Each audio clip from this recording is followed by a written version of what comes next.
আজকে আমি মশলাদার মাশরুমের রেসিপি আপনাদের শেয়ার করছি।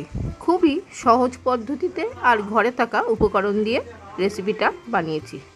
তাহলে শুরু থেকে শেষ পর্যন্ত ভিডিওটা দেখুন, আশা করি আপনাদের খুবই ভালো লাগবে।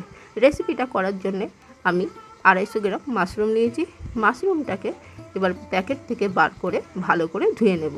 দেখবেন বন্ধুরা, বাজারে দু রকমের মাশরুম পাওয়া যায়, একটা এরকম বলের মতো আর একটা ব্যাঙের ছাতা যেরকম হয় সেরকম, দুটোই খেতে ভালো লাগে। তা মাশরুমটা করার জন্য প্রথমে আমি গ্যাস দিলে কড়ার মধ্যে সর্ষের তেল দিলাম।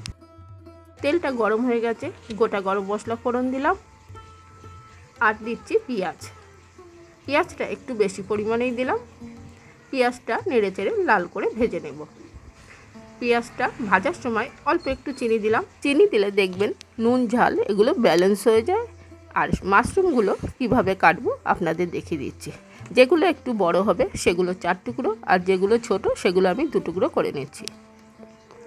এদিকে মাশরুমটা কাটা হয়ে গেছে আর পেঁয়াজটাও লাল লাল ভাজা হয়ে গেছে।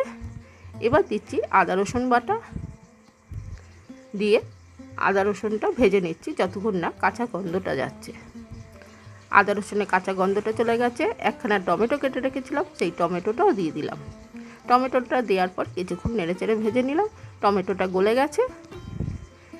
এবার আমি হলুদ,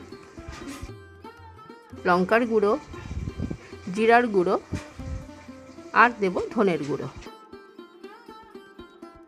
দিয়ে এবার মশলাটা বেশ কিছুক্ষণ কষিয়ে নেব। আর দিচ্ছি পরিমাণ মতো নুন। মশলাটা ভালো করে এবার কষিয়ে নিচ্ছি, মশলাটা থেকে যতক্ষণ না তেল ছাড়ছে।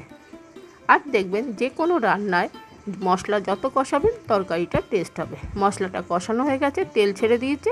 এবার আমি কেটে রাখা মাশরুমগুলো দিয়ে দিলাম। মাশরুমটা দেওয়ার পর বেশ কিছুক্ষণ কষিয়ে নেব।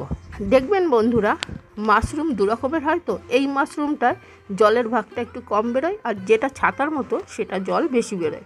দেখুন বন্ধুরা, মাশরুমটা কষিয়ে নিয়েছি, একটুও জল বেরোয়নি, তাই আমি অল্প পরিমাণে একটু জল দেব। আপনারা যখন রান্না করবেন যদি জল বেরোয় তাহলে জলটা সেই বুঝেই দেবেন।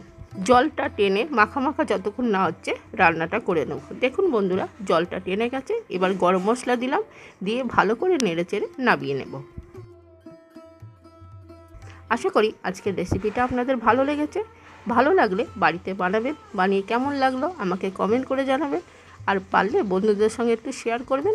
আজকে তাহলে আসি, আবার নতুন রেসিপি নিয়ে আসবো। নমস্কার বন্ধুরা।